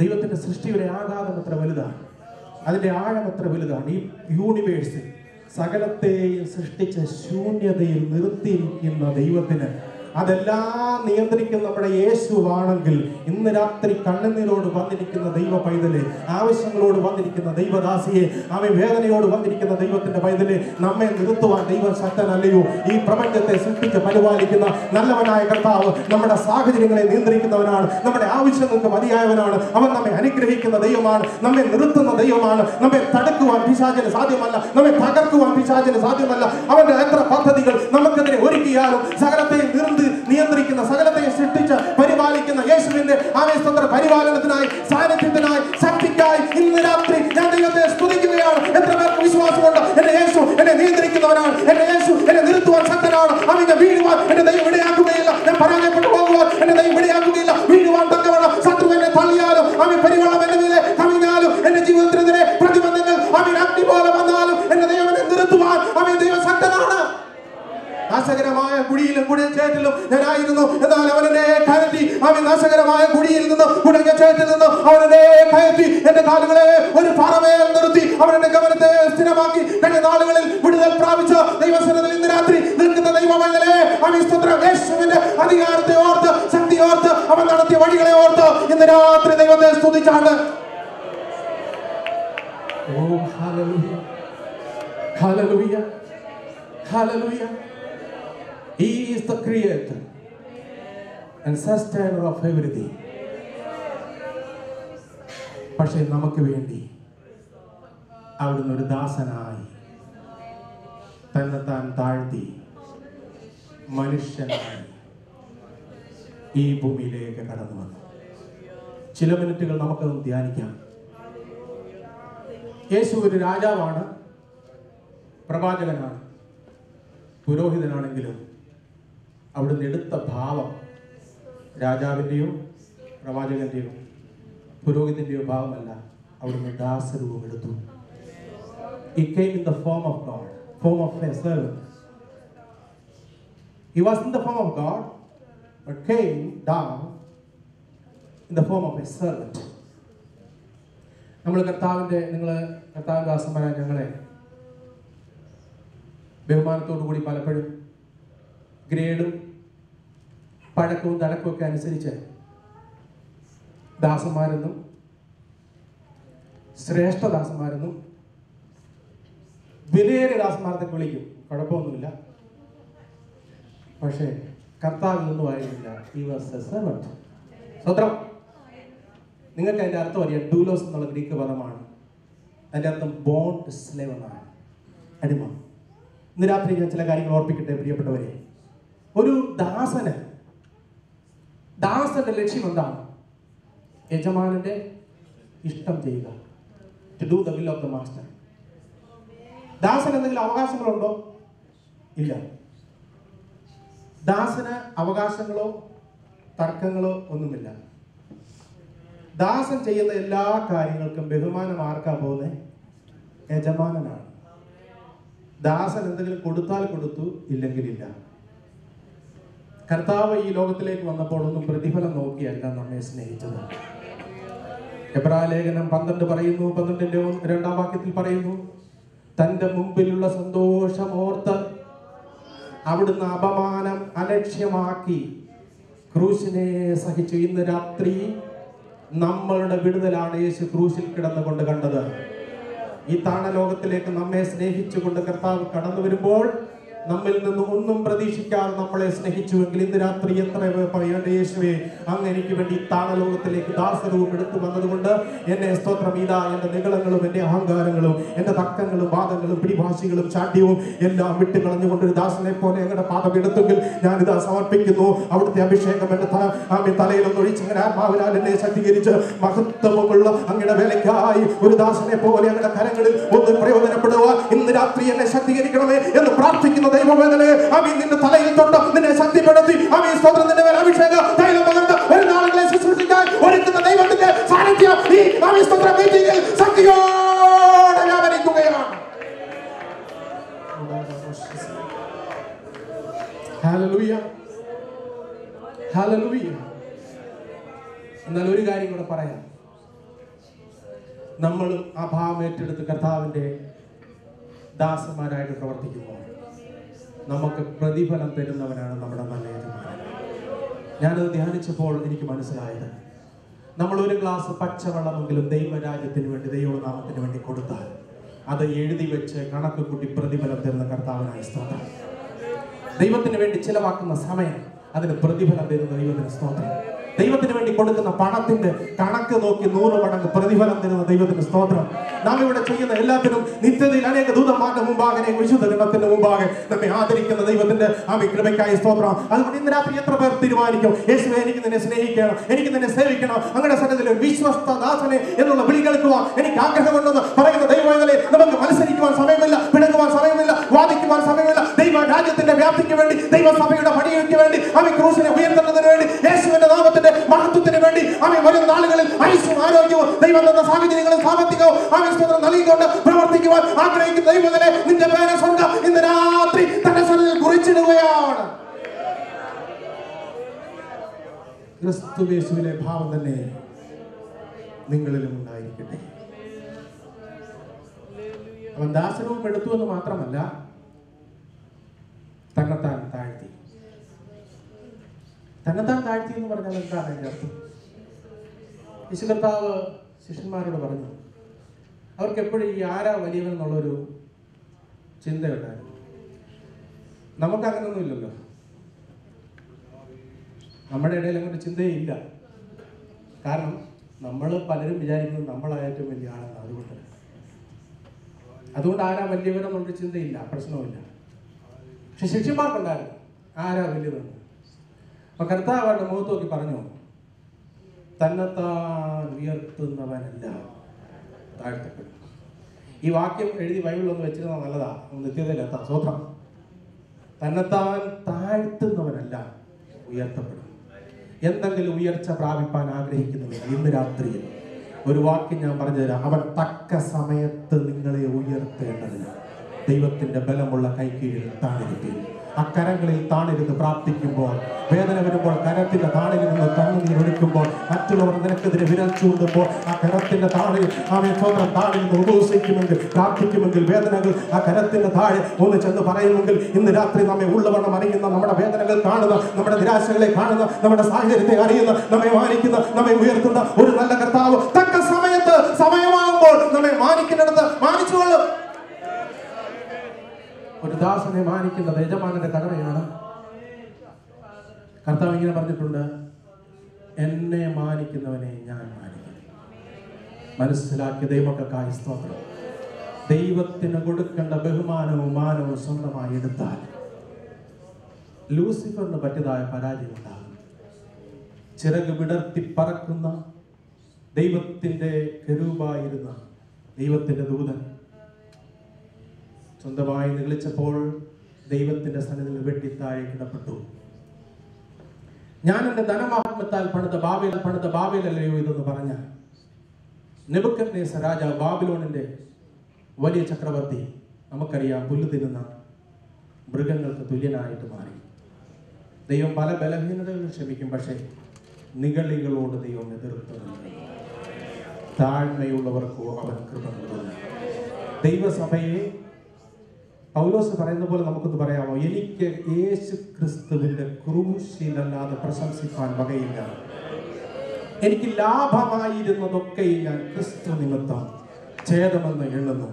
ലഭിച്ചു കഴിഞ്ഞു എന്നോ തികഞ്ഞവനായി എന്നോ അല്ല, ക്രിസ്തു യേശുവിനാൽ പിടിക്കപ്പെട്ടിരിക്കുന്നതിനാൽ എനിക്കും അത് പിടിക്കാമോ എന്ന് കരുതി പിന്തുടരുന്നതേ ഉള്ളൂ. ഞാൻ എന്ന ഭാവം ഉള്ളിന്റെ ഉള്ളിലെങ്കിലും ഇന്ന് രാത്രി ആരുടെയെങ്കിലും മനസ്സിലുണ്ടെങ്കിൽ ആ സ്തോത്രം അതിനെ തകർത്തെറിഞ്ഞ് ഗോതമ്പ് മണി തകരുന്നത് പോലെ ഒന്ന് തകരുവാൻ ദൈവകരങ്ങളിൽ ഏൽപ്പിച്ചു കൊടുത്താൽ ആ സ്തോത്രം എന്നെ മാനിക്കുന്നവനെ ഞാൻ മാനിക്കുമെന്ന് പറഞ്ഞ കർത്താവ്, നാം ബഹുമാനവും ആരാധനയും സ്തുതിയും കർത്താവിന് കൊടുക്കുന്തോറും നമ്മെ മാനിക്കേണ്ടിടത്ത് മാനിക്കേണ്ട സമയത്ത് നമ്മെ ആദരിക്കുന്ന നമ്മുടെ നല്ല ദൈവത്തിനായ സ്തോത്രം. ഇന്ന് രാത്രി ദൈവത്താൽ മാനിപ്പിക്കേണ്ട ദൈവദാസന്മാർക്കായി ഞാൻ ദൈവത്തെ സ്തുതിക്കുകയാണ്. ദൈവത്താൽ ആദരിക്കപ്പെട്ട ദൈവമക്കൾക്കായി ഞാൻ ദൈവത്തെ സ്തുതിക്കുകയാണ്. ദൈവത്തെ സ്തോത്രം അനുഗ്രഹിക്കപ്പെട്ട തലമുറയെ ലഭിച്ച ദൈവമക്കൾക്കായി ഞാൻ ദൈവത്തെ സ്തുതിക്കുകയാണ്. ദൈവം നമുക്ക് തന്ന മാന്യതയെ ഓർത്ത്, ദൈവം തന്ന അനുഗ്രഹത്തെ ഓർത്ത്, ദൈവം തന്ന ശ്രേഷ്ഠതയെ ഓർത്ത്, ദൈവം തന്ന തുറന്ന വാതിലുകളെ ഓർത്ത്, ദൈവം നമുക്ക് തന്ന അനുഗ്രഹത്തെ ഓർത്ത് ഇന്ന് രാത്രി എത്ര പേര് സ്തുതിക്കും? നമ്മുടെ കഴിവ് കൊണ്ടല്ല, നമ്മുടെ ജ്ഞാനം കൊണ്ടല്ല, സ്തോത്രം നമ്മുടെ സാമ്പത്തികം കൊണ്ടല്ല, പിന്നെയോ സ്വർഗ്ഗം നമുക്ക് വേണ്ടി ഒരുക്കി തന്ന നന്മകൾ എത്രയോ വലുതാണ്. ദൈവം ഒരുക്കിയ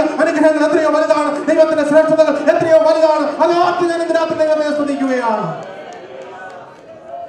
തന്നെ മാനിക്കുന്ന തന്റെ ജനത്തെ തലമുറകളായി ആദരിക്കുന്ന ദൈവത്തിന്റെ അത് തീർന്നു പോയിട്ടില്ല. യേശു ലോകത്തിലേക്ക് വന്നപ്പോൾ തന്നെതാൻ താഴ്ത്തി എന്ന് പറയുമ്പോൾ അവിടുന്ന് ആർക്കെങ്കിലും ഈ ലോകത്തിൽ ജനിക്കുവാൻ ചോയ്സ് ഉണ്ടായിരുന്നെങ്കിൽ, നമുക്ക് ആർക്കും ഇന്ന പട്ടണത്തിൽ ഇന്ന കുടുംബത്തിൽ ഇന്നാണ് മകനായിട്ട് ജനിക്കണം എന്നുള്ളൊരു ചോയ്സ് ഇല്ലായിരുന്നു. നമ്മളങ്ങ് ജനിച്ചത് ദൈവത്തിന്റെ പദ്ധതി അങ്ങനെ ആയിരുന്നു. പക്ഷെ അങ്ങനെ ചോയ്സ് ഉണ്ടായിരുന്നെങ്കിൽ അത് യേശു കർത്താവ് മാത്രമായിരുന്നു. അവിടെ തിരഞ്ഞെടുത്ത പട്ടണം ഏതാണ്? മീഖ പറയുന്നു, നീയോ ബെത്ലഹേം എഫ്രാത്തേ, നീ യഹൂദ സഹസ്രങ്ങളിൽ ചെറുതായിരുന്നാലും എന്റെ ജനമായ ഇസ്രായേലിനെ മേയിക്കാനുള്ളവൻ എനിക്ക് നിന്നിൽ നിന്ന് ഉത്ഭവിച്ചു വരും. ബെത്ലഹേം ഒരു ചെറിയ പട്ടണമായിരുന്നു. സ്തോത്രം. യേശു കർത്താവിനെ മറിയ പ്രസവിക്കുന്ന അവസരത്തിൽ ബെത്ലഹേമിലുള്ള ഹോട്ടലിലൊന്നും സ്ഥലമില്ലാതിരുന്നത് കൊണ്ട് യേശുവിനെ കിടത്തിയത് പുൽത്തൊട്ടിയിലാണ്, നമുക്കറിയാം. അതുകൊണ്ടാണ് പാട്ടുകാരൻ പാടുന്നത്, പരമസമ്പന്നൻ ഈ ധരണിയിലേറ്റം ദരിദ്രനായി തീർന്നു സ്വമനസാൽ. ലേവ്യ പ്രമാണപ്രകാരം ഒരാടിനെ അർപ്പിക്കാൻ, ഒരു കുട്ടിയെ ആലയത്തിൽ ശുദ്ധീകരണത്തിനായിട്ട് കൊണ്ടു ചെല്ലുമ്പോൾ ഒരു ആടിനെ അർപ്പിക്കാൻ പ്രാപ്തിയുള്ളവൻ അങ്ങനെ അർപ്പിക്കണം. എന്നാൽ അതിന് പ്രാപ്തിയില്ലെങ്കിൽ ഒരു പ്രാവിനെയോ ഒരു പ്രാവ് കുഞ്ഞിനെയോ അർപ്പിക്കാം. യേശുവിന്റെ അമ്മയായ മറിയവും യോസഫും യേശുവിനെ പ്രതിഷ്ഠിക്കാൻ ആലയത്തിൽ കൊണ്ടുപോകുമ്പോൾ എന്താണ് അർപ്പിക്കുന്നത്? 2 പ്രാവും കുഞ്ഞുങ്ങളെയാണ് അർപ്പിക്കുന്നത്. അവർക്ക് അതിന് മാത്രമേ വകയുണ്ടായിരുന്നുള്ളൂ. യേശു കർത്താവ് തിരഞ്ഞെടുത്ത ശിഷ്യന്മാർ ജ്ഞാനികളെ ലജ്ജിപ്പിപ്പാൻ ദൈവം ലോകത്തിൽ ഭോഷത്വമായത് തിരഞ്ഞെടുത്തു എന്നെഴുതിയിരിക്കുന്നത് പോലെ സാധാരണപ്പെട്ട ശിഷ്യന്മാരെയാണ് തിരഞ്ഞെടുത്തത്. എന്തിനാണ്? ബലഹീനമായതിൽ കൂടെ വലിയവ ചെയ്യുവാൻ കഴിയുമെന്ന് തെളിയിക്കുവാൻ വേണ്ടി, ദൈവത്തിന് മഹത്വം ഉണ്ടാകുവാൻ വേണ്ടി. ഇന്ന് രാത്രി ഇവിടെ ഇരിക്കുന്ന സ്തോത്രം മൺപാത്രങ്ങളാകുന്ന നമ്മൾ ദൈവത്തിന്റെ ശക്തി പകർന്നതോർത്ത് ഞാൻ ദൈവത്തെ സ്തുതിക്കുന്നു. തേജസ് പകർന്നതോർത്ത് ഞാൻ ദൈവത്തെ സ്തുതിക്കുന്നു. കുടുംബമഹിമയോ കുലമഹിമയോ കഴിവോ വിദ്യാഭ്യാസമോ ദൈവം നോക്കിയിരുന്നെങ്കിൽ നമ്മളാരും ഈ കൃപയിൽ വരുത്തില്ലായിരുന്നു. എന്നാൽ സ്തോത്രം നമ്മുടെ കുടുംബത്തെ നോക്കിയില്ല, നമ്മുടെ വിദ്യാഭ്യാസത്തെ നോക്കിയില്ല, കളർ നോക്കിയില്ല, സ്വഭാവം നോക്കിയില്ല. സ്തോത്രം ക്രൂശിനെ ആശ്രയിക്കുവാൻ നമുക്ക് തോന്നി ആ നിമിഷത്തിൽ, അല്ലെങ്കിൽ നമ്മുടെ മാതാപിതാക്കൾക്ക് തോന്നിയ നിമിഷത്തിൽ സ്വർഗ്ഗം അത് ആദരവോടെ കണക്കിടുകയും സ്തോത്രം നമ്മെ മാനിക്കുകയും അംഗീകരിക്കുകയും നമ്മിലേക്ക് ക്രൂശിൽ കൂടെ ചൊരിഞ്ഞ രക്തത്തിന്റെ വിലയായുള്ള സകല അനുഗ്രഹങ്ങൾ പകർന്ന് നമ്മെ കൃപയിൽ നിർത്തിയിരിക്കുന്ന ആ വലിയ ദൈവത്തിന്റെ സ്നേഹത്തിനായി ഞാൻ ഇന്ന് രാത്രി ദൈവത്തെ സ്തുതിക്കുകയാണ്. അതുകൊണ്ട് എത്ര പേർ പ്രാർത്ഥിക്കും, കർത്താവേ എനിക്ക് എന്റെ സിംഹാസനം ഉറപ്പിക്കാൻ എനിക്ക് താല്പര്യമില്ല. ചിലരെ എഴുന്നേൽക്കുമ്പോഴും കസേര ഇങ്ങനെ പിടിച്ചോണ്ടായിരിക്കുന്നത്. കാരണം ഈ കസേര വിട്ട് കഴിഞ്ഞാൽ വേറെ ആരെങ്കിലും കയറിയിരിക്കും എന്നുള്ള പേടിയാണ്. ക്ഷമിക്കണേ, നമുക്ക് ഒരു കസേര ദൈവം തന്നാലുണ്ടല്ലോ, അത് ഉറപ്പിക്കാൻ ദൈവത്തിന് ശക്തിയുണ്ട്. എന്നാൽ നമ്മൾ നമ്മളെ തന്നെ താഴ്ത്തി കർത്താവിനെ ഉയർത്തിയാൽ നമ്മെ തക്ക സമയത്ത് മാനിക്കുന്ന ദൈവം ചെയ്യും. യേശു തന്റെ ശിഷ്യന്മാരെ പഠിപ്പിച്ചതും അത് തന്നെയാണ്. എന്നാൽ അതിലും വളരെ ആഴത്തിൽ പൗലോസ് ഒരു വാക്യം പറയുന്നു. അവൻ തന്നെത്താൻ താഴ്ത്തി മരണത്തോളം, ക്രൂശിലെ മരണത്തോളം അനുസരണമുള്ളവനായി തീർന്നു. അനുസരിക്കുന്നത് യാഗത്തെക്കാളും ശ്രദ്ധിക്കുന്നത് മുട്ടാടുകളുടെ മേധസ്സിനേക്കാളും നല്ലത്. ദൈവസഭയെ, ദൈവദാസന്മാരെ എന്തെങ്കിലുമൊക്കെ ചെയ്യാനല്ല ദൈവം ആഗ്രഹിക്കുന്നത് ചെയ്യാനാ, അനുസരിക്കാനാണ് ദൈവം നമ്മെ കുറിച്ച് ആഗ്രഹിക്കുന്നത്. ഒത്തിരി കാര്യങ്ങളൊന്നും ചെയ്യാൻ നമുക്ക് പറ്റിയില്ല, ചെയ്യണ്ട. ചെയ്യുന്ന കാര്യങ്ങൾ വിശ്വസ്തയോടെ ചെയ്താൽ മതി. നല്ലവനും വിശ്വസ്തനുമായ ദാസനെ എന്നുള്ള വിളി കേൾക്കുക. കർത്താവ് തന്നെ മാതാപിതാക്കൾക്ക് കീഴ്പ്പെട്ടിരുന്നത് പോലെ, അനുസരിച്ചതുപോലെ, അധികാരങ്ങൾക്ക് കീഴ്പ്പെട്ടിരുന്നത് പോലെ, അതിനേക്കാൾ ഉപരിയായി ഗതസമനയിൽ വെച്ച് യേശു കർത്താവ് ഇങ്ങനെ പ്രാർത്ഥിക്കുന്നുണ്ടല്ലോ, പിതാവിനോട് എല്ലാ വിധത്തിലും പുത്രൻ അനുസരണമുള്ളവനായിരുന്നു. ഇങ്ങനെ പ്രാർത്ഥിക്കുന്നു, പിതാവേ കഴിയുമെങ്കിൽ ഈ പാനപാത്രം എങ്കിൽ നിന്ന് നീങ്ങിപ്പോകണം. കാരണം സകല ലോകത്തിന്റെയും മാനവജാതിയുടെ പാപത്തിന്റെ ഭാരം ആ കുഞ്ഞാടിനെ പോലെ അവിടുത്തെ ശരീരത്തിൽ വന്നപ്പോൾ, വിയർപ്പ് രക്തത്തുള്ളി പോലെ ആയി ആ ഭാരം സഹിക്കാതെ വന്നപ്പോൾ യേശു പ്രാർത്ഥിച്ചു പോയി, കഴിയുമെങ്കിൽ ഈ പാനപാത്രം എങ്കിൽ നിന്ന് നീങ്ങിപ്പോകണം. എന്നാൽ അവിടെ കൊണ്ട് പ്രാർത്ഥിച്ച് നിർത്തിയില്ല. അടുത്ത പ്രാർത്ഥന ശ്രദ്ധിക്കൂ. നമുക്ക് വേണ്ടിയായിരുന്നു എങ്കിലും ഞാൻ ഇച്ഛിക്കുന്നത് പോലെ അല്ല, ആമീൻ പിതാവേ അങ്ങയുടെ ഇഷ്ടം പോലെ ആകട്ടെ. ഗോതമ്പ് മണി പോലെ ഞാൻ തകർന്ന് ആമീൻ ദൈവക്രോധത്തിന്റെ ചക്കിൽ പൊടിഞ്ഞ് അരയണമെന്നാണ് അങ്ങയുടെ ആഗ്രഹമെങ്കിൽ, എന്നെക്കാളും ആമീൻ സ്തോത്രം അനേക തേജസ്സിലേക്ക് പോകുന്ന പുത്രന്മാരെ കണ്ടുകൊണ്ട് എന്നെ തകർക്കുവാനാണ് പിതാവേ അങ്ങയുടെ ഇഷ്ടമെങ്കിൽ, അതിനുവേണ്ടി ഞാൻ അങ്ങയുടെ കരങ്ങളിൽ ഏൽപ്പിച്ചു തരുന്നു. ഇന്ന് രാത്രി ദൈവത്തിനായിട്ട് എത്ര പേരെ ഏൽപ്പിച്ചു കൊടുക്കും? ദൈവം നടത്തുന്ന വഴികളിലൂടെ പോകുക, ദൈവം കാണിച്ചു തരുന്ന കാര്യങ്ങൾ ആമീൻ ചെയ്യുവാൻ, ദൈവം പറയുന്നത് ചെയ്യുവാൻ, ദൈവം നിർത്തുന്ന സ്ഥാനത്ത് നിർത്തുവാൻ, ദൈവം ഏൽപ്പിക്കുന്ന കാര്യങ്ങൾ ചെയ്യുവാൻ, ദൈവം ആക്കിയിരിക്കുന്നിടത്ത് നിൽക്കുവാൻ. ഇന്ന് രാത്രി എത്ര പേർ തീരുമാനിക്കും ദൈവം ആക്കിയിരിക്കുന്ന വഴി വിട്ട് ഒരു സ്റ്റെപ്പ് പോലും ഇടത്തോട്ടോ വലത്തോട്ടോ വെക്കാതെ ദൈവസന്നിധിയിൽ തന്നെ നിൽക്കുന്നുവെങ്കിൽ അതാണ് അനുഗ്രഹം എന്ന് ഇന്ന് രാത്രി ഓർക്കുക. ദൈവം നിർത്തിയിടത്ത് നിന്ന് മാറ്റാനും ദൈവം ചെയ്യണ്ട എന്ന് പറഞ്ഞത് ചെയ്യിപ്പിക്കുവാൻ ആ പിശാച് നമ്മെ പ്രേരിപ്പിക്കുന്നത്. ദൈവം നിർത്തിയിടത്ത് നിൽക്കുമെങ്കിൽ വലിയ അനുഗ്രഹമാണ്. കർത്താവ് പ്രാർത്ഥിക്കുന്നു, കഴിയുമെങ്കിൽ ഈ പാനപാത്രമെങ്കിൽ നിൽക്കണമേ. ക്രൂശിലെ മരണത്തോളം യേശു അനുസരണമുള്ളവനായി തീർന്നു. ഈ ക്രൂശിലെ മരണത്തോളം എന്ന് പറയാൻ കാരണം എന്താണ്? ക്രൂശ് മാനവ ജാതിയുടെ ചരിത്രത്തിൽ ഏറ്റവും നിജമായ മരണമായിരുന്നു. ഗലാത്യ ലേഖനത്തിൽ എഴുതിയിരിക്കും, നമുക്കറിയാമല്ലോ, മരത്തിന്മേൽ തൂങ്ങുന്നവനെല്ലാം ശപിക്കപ്പെട്ടവൻ. റോമാ ഗവൺമെന്റ് ഒരിക്കലും ഒരു റോമാ പൗരനെ ക്രൂശിക്കത്തില്ല, ഒരു യഹൂദനെ ഒട്ടും ക്രൂശിക്കത്തില്ല. പിന്നെ ആരെയാണ് ക്രൂശിക്കുന്നത്? അടിമകളെ, ജാതികളെ ക്രൂശിക്കും. അത് മാത്രമല്ല, ക്രൂരമായ നീചമായ കുറ്റങ്ങൾ ചെയ്തവരെ ക്രൂശിക്കും. നഗരവാതിലിന്റെ പുറത്ത് എല്ലാവരും കാണത്തക്കെ വഴിയരികിൽ ഗോൽഗോഥായിൽ യേശു കർത്താവിനെ ക്രൂശിക്കുവാൻ അവർക്ക് തോന്നി. ദൈവം എന്നെ പഠിപ്പിച്ച മറ്റൊരു പാഠം, ക്രൂശിൽ കർത്താവ് ഗത്സമന മുതൽ ഗോൽഗോഥ വരെ യേശു കർത്താവ് ഒറ്റയ്ക്കായി. ഇന്ന് രാത്രി ഞാൻ എൻ്റെ വാക്കുകൾ ചുരുക്കുന്ന അവസാന നിമിഷത്തിലേക്ക് കടന്നു വരുമ്പോൾ രാത്രി ദൈവസന്നിധിയിൽ കടന്നു വന്നിരിക്കുന്ന എല്ലാ ദൈവമക്കളും ചില മിനിറ്റുകൾ ആ ക്രൂശിലേക്ക് കണ്ണുകൾ ഓടിക്കുവാൻ ഞാൻ ആഗ്രഹിച്ച് പ്രാർത്ഥിക്കുന്നു. യേശു ക്രൂശിക്കപ്പെട്ടപ്പോൾ, യേശുവിനെ വിസ്തരിച്ചപ്പോൾ, യേശുവിനെ അടിച്ചപ്പോൾ, നിന്ദിച്ചപ്പോൾ അവിടുത്തെ കൈകൊണ്ട് അനുഗ്രഹം പ്രാപിച്ച ജനം അവർ വിളിച്ചു പറഞ്ഞവനെ ക്രൂശിക്കാമെന്ന്.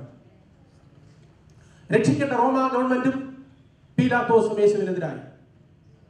യേശുവിന്റെ കൂടെ ആരുമില്ലായിരുന്നു. യഹൂദന്മാർ യേശുവിനെതിരായി, ഹന്നാവും കയ്യഫാവിനെതിരായി. എന്നാൽ 3.5 വർഷം യേശുവിനോട് കൂടെ ഇരുന്നിട്ട് എല്ലാവരും അങ്ങേ വിട്ടുപോയാലും തേച്ച് പറഞ്ഞാലും ഞാൻ നിന്നെ തള്ളിപ്പറയത്തില്ലെന്ന് പറഞ്ഞ പത്രോസ് പോലും യേശുവിനെ വിട്ടുപോയി. ഭയപ്പെട്ട ശിശുമാരെല്ലാം ഓടിപ്പോയി. അവിടുന്ന് ഒറ്റയ്ക്കാണ് ആ കഷ്ടതയുടെ ക്രോധകലശം നമുക്ക് വേണ്ടി കുടിച്ചത്. ഒറ്റയ്ക്കാണ് ആ കുരിശ് ചുമന്നുകൊണ്ട് പോയത്. ഒന്നുകൂടെ പറഞ്ഞാൽ, ക്രൂശിൽ കിടന്നുകൊണ്ട് യേശു പിതാവിനോട് ഇങ്ങനെ ചോദിച്ചു, എന്റെ ദൈവമേ നീ എന്നെ കൈവിട്ടത് എന്താണ്? യഹൂദന്മാർ ഇങ്ങനെ ചെയ്തത് എന്താണെന്ന് യേശു പറഞ്ഞില്ലല്ലോ. റോമാ ഗവൺമെന്റ് ഇങ്ങനെ ചെയ്തെന്ന് യേശു കർത്താവ് പറഞ്ഞില്ലല്ലോ. ശിഷ്യന്മാർ വിട്ടുപോയെന്നൊന്നും പറഞ്ഞില്ലല്ലോ. എന്താണ്? ഞാനത് ചിന്തിച്ചു. പിതാവ് കൈവിടാതെ ഒരിക്കലും ഇവർക്കാർക്കും പുത്രനെ തൊടുവാൻ പറ്റത്തില്ല. ഇന്ന് രാത്രി പ്രതിസന്ധികളിൽ കൂടെ കടന്നു പോകുന്ന ദൈവമക്കളെ, ക്രിസ്തുവിന്റെ നാമനിമിത്തം വേദനയും നിന്നെയും അനുഭവിക്കുന്നവരെ, പ്രാർത്ഥനയോടെ വിശ്വാസത്തോടെ ദൈവസന്നിധിയിൽ നിൽക്കുന്നുകൊണ്ട് കഷ്ടം അനുഭവിക്കുന്ന ദൈവമക്കളെ, കർത്താവ് അനുവദിക്കാതെ നമ്മെ തൊടുവാൻ ഒരു ശക്തിക്കും കഴിയത്തില്ല, സാത്താന് കഴിയത്തില്ല, ഒരു വ്യക്തിക്ക് കഴിയത്തില്ല. ഇന്ന് രാത്രി നമ്മുടെ മുമ്പിലുള്ള സകല പ്രതികൂലങ്ങളും പ്രശ്നങ്ങളും വേദനകളും ആ ക്രൂശിന്റെ മുമ്പാകെ ഒന്ന് കൊണ്ടുചെന്നിട്ട്, അത് അറിയാത്തവനല്ല പിതാവിനോട്, പിതാവേ നീ ഇത് സ്തോത്രം അറിയുന്നല്ലോ, നീ എന്നെ അറിയുന്നല്ലോ എന്ന് പറഞ്ഞുകൊണ്ട് പ്രാർത്ഥിക്കുന്ന നിമിഷം നമ്മുടെ മേൽ സ്തോത്രം ദൈവത്തിന്റെ ഹിതത്തിന്റെ നിവൃത്തി അവന്റെ അഭിഷേക തൈലം ഒഴിച്ച് നമ്മെ മാനിക്കുന്ന ദൈവം ഇന്ന് രാത്രി ജീവിക്കുന്നതിനാൽ ഞാൻ ദൈവത്തെ സ്തുതിക്കുകയാണ്. എന്നാൽ ഒരു മനുഷ്യന് മാത്രം യേശുവിനോട് ആദരവ് തോന്നി. വയലിൽ ഉച്ചവരെ പണി ചെയ്ത് വളരെ ക്ഷീണിച്ച് വേർത്ത് വരുന്ന ആഫ്രിക്കക്കാരനായ കറുത്ത വർഗ്ഗക്കാരനായ കുറേനക്കാരനായ ശീമോൻ, യേശു വീണ്ടും എഴുന്നേറ്റ് പോകുന്ന ആ യാത്രയിൽ ആ ക്രൂശ് അല്പമൊന്ന് ആ തോളിൽ വെക്കുവാൻ ശീമോന് പ്രസാദം തോന്നി. അതുകൊണ്ട് ശീമോനെ ദൈവം അനുഗ്രഹിച്ചു. ശീമോനെ മാത്രമല്ല, അവന്റെ തലമുറയെ ദൈവം അനുഗ്രഹിച്ചു. അലക്സാണ്ടറിന്റെ രൂഫോസിന്റെ അപ്പനായി വയലിൽ നിന്ന് വരുന്ന കുറേനക്കാരനായി ശീമോൻ എന്ന സുവിശേഷം സാക്ഷ്യപ്പെടുത്തുമ്പോൾ അതേ സ്തോത്രം പിന്നീട് ലേഖനങ്ങളിൽ വായിക്കുന്നു, ശീമോന്റെ തലമുറയെ ദൈവം അനുഗ്രഹിച്ചു. ഇന്ന് രാത്രിയിൽ ഇവിടെ ഇരിക്കുന്ന ചിലരോട് ഞാൻ ഓർപ്പിക്കട്ടെ, സ്തോത്രം ആ ക്രൂശിലേക്ക് നോക്കുമ്പോൾ പ്രിയപ്പെട്ടവരെ, നാം ഇന്ന് അനുഭവിക്കുന്ന സകല അനുഗ്രഹങ്ങളും ആ ക്രൂശിൽ കൂടെ വന്നതല്ലേ എന്ന് ഓർത്ത് ഞാൻ ദൈവത്തെ സ്തുതിക്കുകയാണ്. പൗലോസ് പറയുന്നു, സ്തോത്രം ക്രൂശിന്റെ വചനം നശിച്ചു പോകുന്നവർക്ക് ഭോഷത്വമാണ്, എന്നാൽ ഞങ്ങൾക്കോ അത് ദൈവശക്തിയാണ്. ഇന്ന് രാത്രി ക്രൂശിൽ കൂടെ ദൈവശക്തി പ്രാപിച്ച ദൈവമക്കൾക്കായി ഞാൻ ദൈവത്തെ സ്തുതിക്കുന്നു. ഇന്ന് ക്രൂശ് ഒരു അപമാനത്തിന്റെ ചിഹ്നമല്ല, അത് അഭിമാനത്തിന്റെ ചിഹ്നമാണ്. ഇന്ന് ക്രൂശ് ശാപത്തിന്റെ ചിഹ്നമല്ല, അത് അനുഗ്രഹത്തിന്റെ ചിഹ്നമാണ്. ഇന്ന് ക്രൂശ് രക്ഷയുടെ ചിഹ്നമാണ്, അത് വിടുതലിന്റെ ചിഹ്നമാണ്. ക്രൂശിൽ കൂടെ വ്യാപരിക്കുന്നത് സ്തോത്രം ശാപമല്ല, അത് വീണ്ടെടുപ്പാണ്. ക്രൂശിൽ കൂടെ വ്യാപരിക്കുന്നത് പരിശുദ്ധാത്മാവാണ്. ക്രൂശിൽ കൂടെ ജലപിച്ച സകല അനുഗ്രഹങ്ങൾക്കായി ഞാൻ ദൈവത്തെ സ്തുതിക്കുകയാണ്. 9-ാമത്തെ വാക്യത്തിൽ നമ്മൾ വായിക്കുന്നു, അതുകൊണ്ട് ദൈവം അവനെ ഏറ്റവും ഉയർത്തി. ക്രൂശ് എടുത്തത് കൊണ്ട് അനുഗ്രഹിക്കപ്പെട്ടത് ദൈവമക്കൾ ദൈവത്തെ സ്തുതിച്ചാണ്. കഴിഞ്ഞ നാളുകളിൽ പ്രിയപ്പെട്ടവരെ, കഴിഞ്ഞ സംവത്സരങ്ങളിൽ, കഴിഞ്ഞ നാളുകളിൽ നമ്മുടെ പിതാക്കന്മാർ അവർ സന്തോഷത്തോടെ ഈ ക്രൂശിനെ അവർ ചുമന്നു. സ്തോത്രം. ഈ ക്രൂശിന്റെ വചനം അവർ ഏറ്റെടുത്തു. അവർ ക്രൂശിന്റെ വചനം ഏറ്റെടുത്തപ്പോൾ സമൂഹവും സഭയും സമുദായവും ഒരുപോലെ അവരെ പുച്ഛിച്ചു. എന്നാൽ അവർ സന്തോഷത്തോടെ അതെടുത്തത് കൊണ്ട് ദൈവത്തിന്റെ അനുഗ്രഹം അവരുടെ മേൽ വന്നു. ദൈവത്തിന്റെ അനുഗ്രഹം അവരിൽ ഒതുങ്ങിയില്ല, നമ്മുടെ തലമുറകളിലേക്ക് വ്യാപരിച്ചു. ഈ ഹ്യൂസ്റ്റൺ പട്ടണത്തിൽ ദൈവത്തിന്റെ നന്മ അനുഭവിക്കുന്ന ദൈവമക്കൾ ക്രൂശിൽ കൊണ്ട് ലഭിച്ച നന്മകളെ ഓർത്ത് ദൈവത്തെ സ്തുതിക്കണം. കഴിഞ്ഞ നാളുകളിൽ പിതാക്കന്മാർ ക്രൂശ് ചുമന്നതുകൊണ്ട് അനുഗ്രഹം നമ്മുടെ മേൽ വന്നുവെങ്കിൽ ഒരു ദിവസം ഒരു പ്രാവശ്യമെങ്കിലും ലഭിച്ച ഓർത്ത് കണ്ണുനീരൊഴുക്കാതെ ദൈവത്തെ സ്തുതിക്കാതെ കിടന്നുറങ്ങുവാൻ പോകരുത്. ഇന്ന് രാത്രി എത്ര പേരെ സ്തുതിക്കും? സ്തോത്രം. ക്രൂശിൽ കൂടെ ഇന്ന് രാത്രി ദൈവങ്ങളെ നിന്റെ മേൽ വരുന്നത് സകലവിധമായ നന്മകളുമാണ്. യേശു ക്രൂശ് എടുത്തത് കൊണ്ട് നമ്മുടെ മേൽ വരുന്നത് അനുഗ്രഹമാണ്. ക്രൂശ് ഇന്ന് നമുക്ക് അഭിമാനമാണ്. ഇന്ന് രാത്രി യേശുവിന്റെ ക്രൂശിന്റെ ശക്തി ഈ ആരാധന വ്യാപരിക്കുകയാണ്.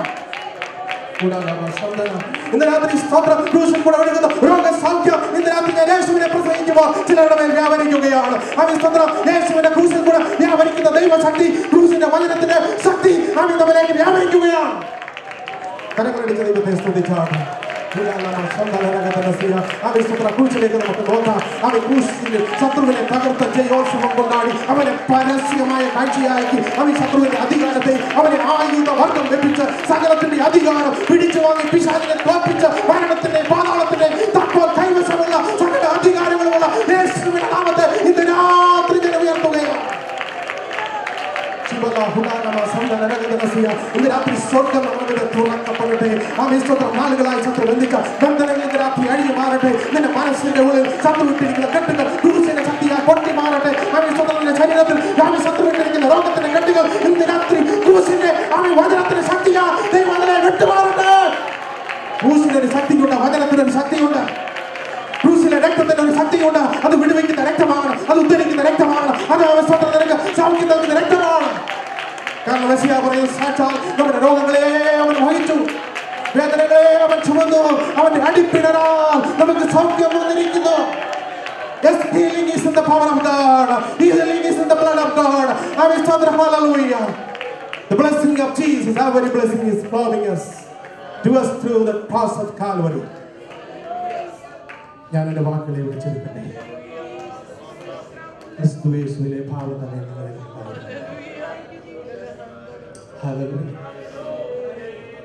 അവൻ ദൈവരൂപത്തിലിരിക്കെ ദൈവത്തോടുള്ള സമത്വം മുറുകെ പിടിച്ചുകൊള്ളണമെന്ന് വിചാരിക്കുക. നമുക്ക് വേണ്ടി ദാസരൂപമെടുത്ത് തന്നെത്താൻ ഒഴിച്ച വേഷത്തിൽ മനുഷ്യനായി വിളങ്ങി തന്നെത്താൻ താഴ്ത്തി മരണത്തോളം ക്രൂശിലെ മരണത്തോളം അനുസരണമുള്ളവരായി തീർന്നു. അനേക പുത്രന്മാരെ തേജസ്സിലേക്ക് നടത്തുക. അവരുടെ രക്ഷാനായകനെ കഷ്ടാനുഭവങ്ങളാൽ തികഞ്ഞവനാക്കുന്നത് പിതാവിന് യുക്തമായിരുന്നു. 2 കൊരിന്ത്യർ 5:21 വായിക്കുന്നു, നാം ദൈവത്തിന്റെ നീതിയാകേണ്ടതിന് പാപമറിയാത്തവനെ ദൈവം പാപമാക്കി തീർത്തു. കണ്ണുകളെ അടയ്ക്കാൻ പ്രാർത്ഥിക്കും. പരിശുദ്ധ കർത്താവ്, അങ്ങയുടെ വചനത്തിനായി സ്തോത്രം. അങ്ങയുടെ നാമം അത്ഭുതത്തിന്റെ നാമമാണ്. സ്വർഗമാകുമ്പോൾ വെടിഞ്ഞ താളത്തിൽ ലോകത്തിൽ ഞങ്ങൾക്ക് വേണ്ടി വന്ന യേശുവെ, ഇന്ന് രാത്രി അങ്ങയുടെ ശക്തി ഈ കൂട്ടായ്മയിൽ വ്യാപരിക്കുന്നതിനാണ് സ്തോത്രം. അങ്ങയുടെ നാമം അത്ഭുത നാമമായ സ്തോത്രം. എല്ലാ നാമത്തിലും മേലായ നാമം നൽകി സ്വർലോകങ്ങളുടെയും ഭൂലോകങ്ങളുടെയും അന്തോലോകങ്ങളുടെയും ഗുണകാലുകളൊക്കെയും മടങ്ങുന്ന യേശുവെ, നിന്റെ നാമത്തിന്റെ അത്ഭുതങ്ങൾക്കായി സ്തോത്രം. നിന്റെ നാമത്തിന്റെ അത്ഭുതങ്ങളും വിടുതലുകളും ഈ രാത്രിയിലും വ്യാപരിക്കുന്നതിനാണ് സ്തോത്രം. മഹത്വം യേശുവിന്റെ നാമത്തിൽ പിതാവേ.